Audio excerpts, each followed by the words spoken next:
ओम नमः शिवाय। प्रत्येक वर्ष सावन मास के शुक्ल पक्ष की पंचमी तिथि को मनाते हैं नाग पंचमी का पावन पर्व। और नाग पंचमी के दिन नाग देवता की पूजा करते हैं, भगवान शिव की आराधना करते हैं। भगवान शिव के गले में हमेशा ही नाग देवता विराजमान रहते हैं। धार्मिक मान्यता है कि नाग देवता की आराधना करने से भगवान शिव की कृपा मिलती है। भगवान शिव के साथ जो नाग होते हैं, शेषनाग, वासुकी, तक्षक, करकोटक तथा अन्य नागों का स्मरण किया जाता है। पौराणिक कथाओं के अनुसार नागपंचमी के दिन नाग देवता की आराधना करने से, भगवान शिव की आराधना करने से काल सर्प दोष से मुक्ति मिल जाती है और जीवन में आने वाली बाधाओं से रक्षा होती है। सुख समृद्धि का परिवार में आगमन होता है और अगर किसी प्रकार से भी सर्प के काटने का भय मन में हमेशा बना रहता है तो उससे भी मुक्ति मिलती है। और इसलिए सनातन धर्म में नागपंचमी के दिन नाग देवता और भगवान भोलेनाथ की संयुक्त रूप से पूजा करने का विधान है। आज की वीडियो में आप जानेंगे कि साल 2026 में नाग पंचमी कब है, सावन मास की शुक्ल पक्ष की पंचमी तिथि प्रारंभ कब होगी, समाप्त कब होगी और पूजा करने का शुभ मुहूर्त क्या है। नाग पंचमी की पूजा विधि क्या है, किस प्रकार से नियम पालन करना चाहिए, आज के दिन कौन से मंत्रों का जप करना चाहिए जिससे कि काल सर्प दोष से मुक्ति मिले। तो वीडियो बहुत महत्वपूर्ण है, पूरा जरूर देखिए। अच्छी लगे वीडियो तो लाइक भी जरूर कीजिए। सबसे पहले जानते हैं कि सावन मास की शुक्ल पक्ष की पंचमी तिथि कब प्रारंभ हो रही है और कब समाप्त होगी।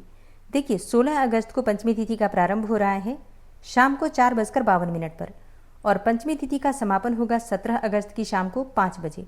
ऐसे में सूर्योदय कालीन तिथि के अनुसार 17 अगस्त 2026 को यानी कि सोमवार के दिन नाग पंचमी का पावन पर्व मनाएंगे और इतना शुभ योग इस दिन बन रहा है।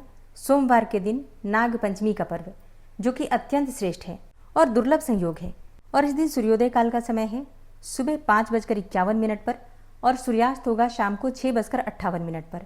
राहु काल सुबह 7:30 से 9 बजे तक और अभिजीत मुहूर्त दोपहर 11:58 से दोपहर 12:49 तक। ब्रह्म मुहूर्त सुबह 4 बजे से 5 बजे तक।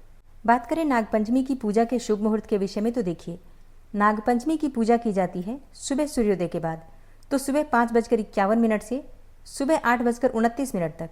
इस बीच में आप नाग देवता की पूजा कर सकते हैं। सुबह सुबह ही पूजा की जाती है, बाकी आप चाहें तो दिन में पूजा कर सकते हैं, लेकिन प्रयास करना चाहिए कि सुबह जितनी जल्दी हो जाए पूजा आप पूर्ण कर लीजिए, ठीक है। अब बात करें पूजा विधि के बारे में तो देखिए नागपंचमी की पूजा में बहुत से भक्त हैं जो कि नागपंचमी का व्रत धारण करते हैं, लेकिन बिना व्रत के भी आप पूजा कर सकते हैं। तो सुबह जल्दी उठ जाइए, उठकर नित्य कर्मों से निवृत्त हो जाइए, स्नान कर लीजिए। जैसे कि प्रतिदिन की पूजा आजकल हो रही है, सावन चल रहा है तो उसी प्रकार से जलाभिषेक की तैयारी कर लीजिए।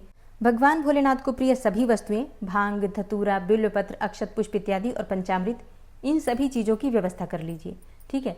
शिव के साथ जो नाग होते हैं, जो नाग देवता शिवलिंग पर विराजित होते हैं, उनकी पूजा हम साथ में कर सकते हैं, ठीक है। या फिर आप चाहें तो अलग से चांदी का नाग नागिन बनवा सकते हैं या फिर तांबे का नाग नागिन बनवा सकते हैं और उनकी पूजा भी कर सकते हैं। अच्छा, जो विशेष रूप से पितृदोष से पीड़ित हैं या फिर काल सर्पदोष से पीड़ित हैं, वो चांदी या फिर किसी भी धातु का नाग नागिन बनवाकर उनकी आराधना करें, जलाभिषेक करें, दुग्ध से अभिषेक करें। इसके बाद उस नाग नागिन को जल प्रवाह कर दें तो काल सर्पदोष से मुक्ति मिल जाती है। और अगर आप ऐसा नहीं भी कर पाते हैं तो शिवलिंग के साथ जो नाग देवता विराजमान होते हैं उनका ही अभिषेक करके विधि विधान से पंचोपचार विधि से धूप दीप से पूजा कर सकते हैं। बस इतना ध्यान रखिए, दीप प्रज्वलित करके नाग देवता के बिल्कुल पास में नहीं रखना चाहिए, ठीक है। नाग देवता के ऊपर दूध और मीठी खील चढ़ाई जाती है। जो चावल की जो खील होती है ना, जो कि दीपावली पर भी चढ़ती है, वही वाली खील नाग देवता को चढ़ाई जाती है। कई बार मीठी भी मिल जाती है, आप उसका भी प्रयोग कर सकते हैं, ठीक है। आज के दिन घर के मुख्य द्वार पर नाग और नागिन बनाए जाते हैं। मतलब इस प्रकार से कहा जाता है कि अगर घर के मुख्य द्वार पर नाग नागिन बने होते हैं तो घर में किसी भी प्रकार से नकारात्मक ऊर्जा प्रवेश नहीं करती है और किसी प्रकार का कोई दोष भी नहीं लगता है। तो गाय के गोबर से या फिर गेरू से नाग नागिन बनाए जाते हैं और उन्हीं की पंचोपचार विधि से पूजा की जाती है। तो 17 अगस्त 2026 को नागपंचमी का पावन पर्व है। आप सभी को नागपंचमी की मंगल शुभकामनाएं।